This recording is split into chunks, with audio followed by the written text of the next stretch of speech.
All right, yeah, welcome back again. As we continue in this course, today we want to look at an anatomical point, facial point selection. How do we select our facial points? We are focusing on Fragile X and Williams Buren syndrome. So we are going to focus on this dementia, but like I said before, this concept could be applied in any other dementia or syndrome or disorder, right? Could be applied on any one of them, but our just to have a scope in order to thoroughly explore what we want to explore under this course. So we just focus on these two disorders, okay? These genetic disorders.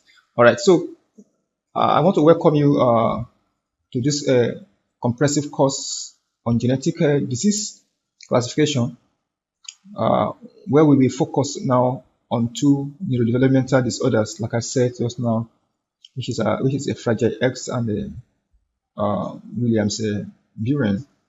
These two conditions are characterized by unique fractional behaviors and distinct physical phenotypes and a range of cognitive functions that set them apart from other developmental disorders.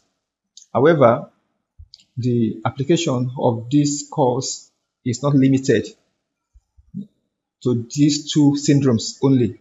Okay, other genetic and non-genetic phases or subjects could be used, especially for sexual dimorphism, face recognition, age estimation, and so on. All right. So this Fragile X syndrome is the most common inherited cause of intellectual disability and autism. All right. It results from a mutation in the FMR1 gene on X chromosome, leading to a deficiency of the Fragile X mental retardation protein. Right. This protein is crucial for normal neural development, and its absence or reduction causes the various symptoms associated with Fragile X syndrome. Patients with this disorder exhibit intellectual disability, behavioral challenges such as hyperreactivity, anxiety, and autistic behaviors. And most importantly, physical characteristics are noted as well, such as long face, large ears, and flexible joints. All right. Meanwhile, for Williams-Buren, on the other hand, is a rare genetic disease or disorder caused by the deletion of multiple genes on chromosome 7. It is associated with a unique combination of intellectual disabilities and a distinctive cognitive profile, often described as cocktail party personality due to the affected individual's sociable and outgoing nature. It has some key features as well. For example, cardiovascular problems, particularly supravalvular aortic stenosis, developmental delays, and learning disability is also noted in this. But most importantly, also, it has other characteristics also, physically, like we could see in a Fragile X as well.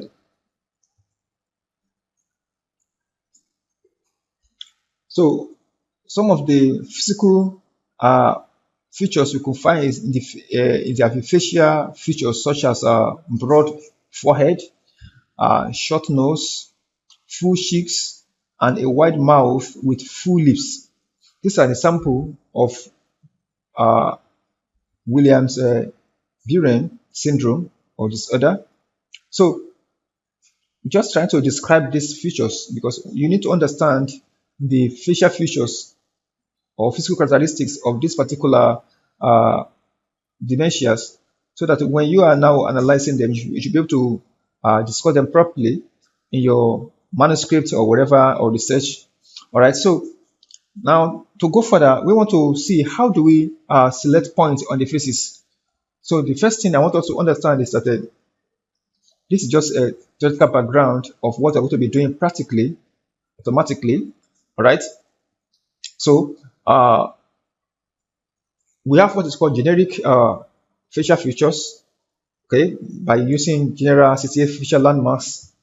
Okay, this is a common facial features, CTA general facial landmarks, right? You can get that in Pi image search, right? So, and from OpenCV, Python, okay, using the library.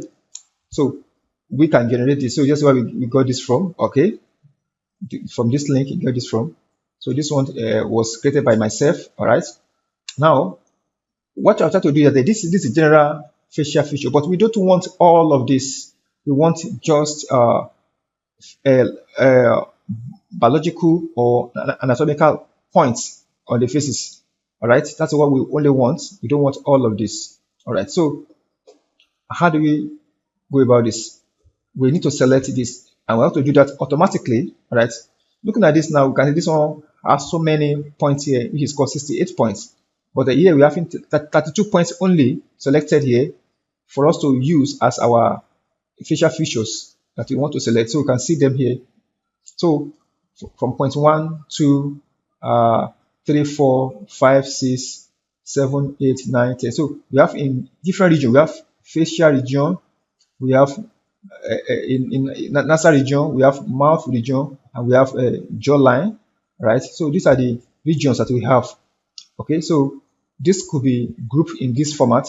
There are 2 points. So we are going to see how we are going to select this particular point, because these are not anatomical point. That means they have names, all right? Biological names, and they have what they connote biologically. So we can be able to interpret them properly in our analysis. All right. So if you go further, you understand that I've categorized them in this form: facial face part extraction. All right.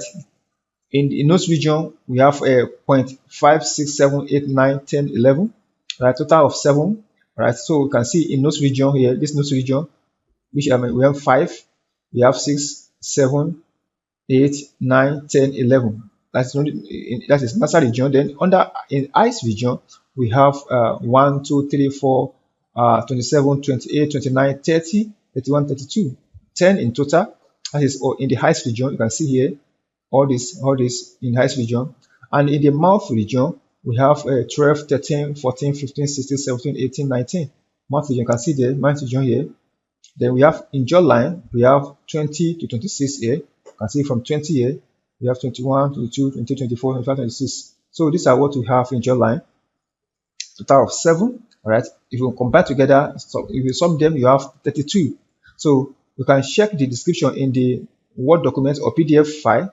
So I'm going to quickly switch over to that later, and we're going to see the description of this marked or point there later as we continue. So now the experiment samples is for both of them.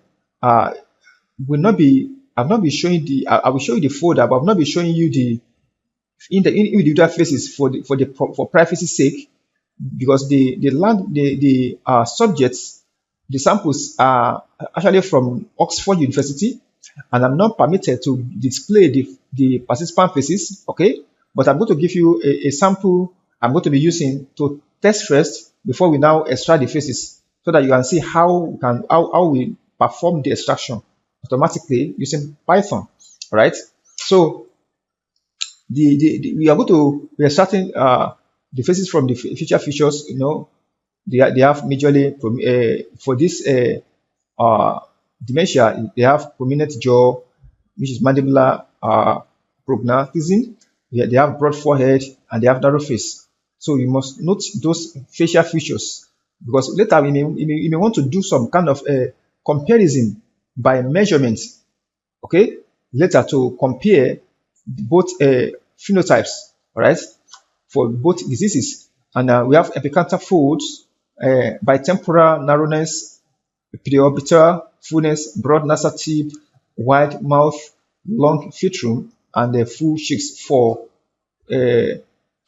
Williams-Durham syndrome. So each of them, 60 subjects samples are selected for each of them, 60, making total 120 samples in our experiment. So we have 120 observations. That's what it means. So that's what we're going to be looking at in this experiment. All right. So in the preliminary testing phases, before we go into the main extraction of the phases, these particular syndromes, this Down syndrome actually, are used first to test. So why this are used? Okay, because I want to showcase the phases. Why we are landmarking or we are extracting. I want to show the facial features we selected on the faces of the human beings, not just on the sketching. So that's why I selected this one. These ones are published faces. Okay, they are published already. So that's why I'm able to pick them, and I have to cite the author here. Okay, Kruska et al. Down syndrome interval population. I'm going to show you the journal. So this was already published online. So that is why I'm using these faces. All right. So just to show you that I just extract the faces from the journal. All right, from the journal online. So I'm going to show you now before I drop this. I conclude under this section. So we are going to see the practical section. Why I show you the face? Just wait. Let me show you the face. Then this section. Okay, just hold on.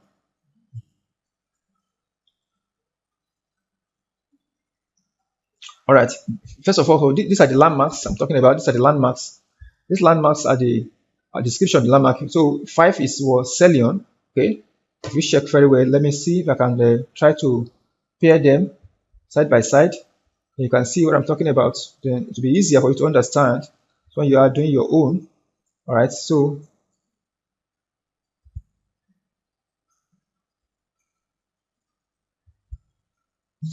all right. So I don't know if you can see this properly. All right, so here we have 5. The 5th one is called this Celion. Okay, the 6th one is Pronace.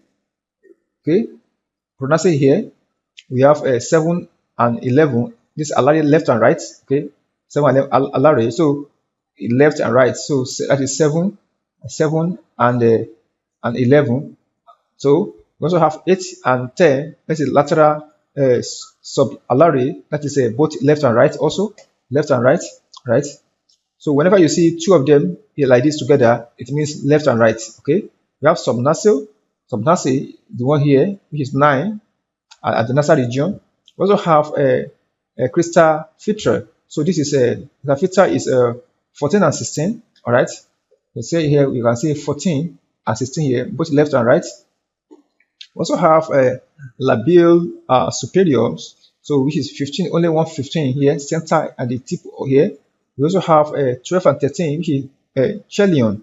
Chelion is 12 and 13 here, left and right. You can see left and right. 12 and 13. I don't know if they are big enough. Let me see if I can increase the. If they are big enough. Okay, I think yeah, so it's better now. All right. So we also have 18 upper stomion. You can see 18 here.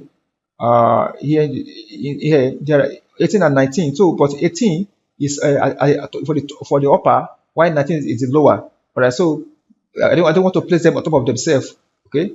They can easily be seen when the mouth is opened, but because the mouth is closed, so that is they look very close.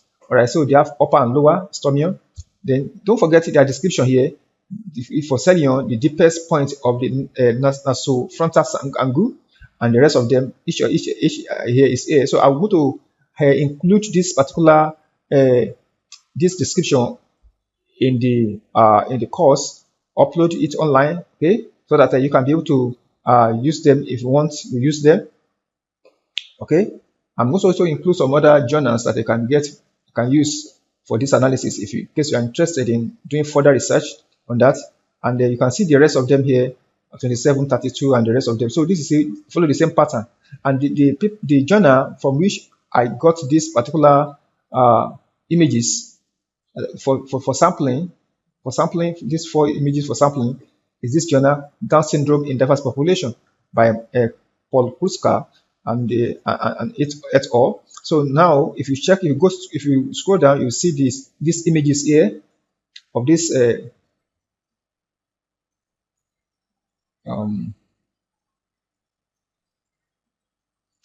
can find the images here. Okay, images here. You can see them. You can see their faces here. So this way, I just copy them out here. I just extract them out from here. So to test them, to use to test experiment. So this is a published journal. You can check it online. It's for Down syndrome. All right. So this is what I'm going to be looking at in the next course, how we can now practically extract facial features from these images. But because while the system is running, I want you to see the images first, how it look like. You can off the display of the faces and just extract the features. But I wanted to first see first how it's running, so that you can understand better what I'm talking about. All right, so this is that for now. In the next class, I will explain further, and we're going to the practical section, how we can do the extraction of the facial features, facial points on the faces. All right, thank you for listening. I will see you in the next class. Thank you.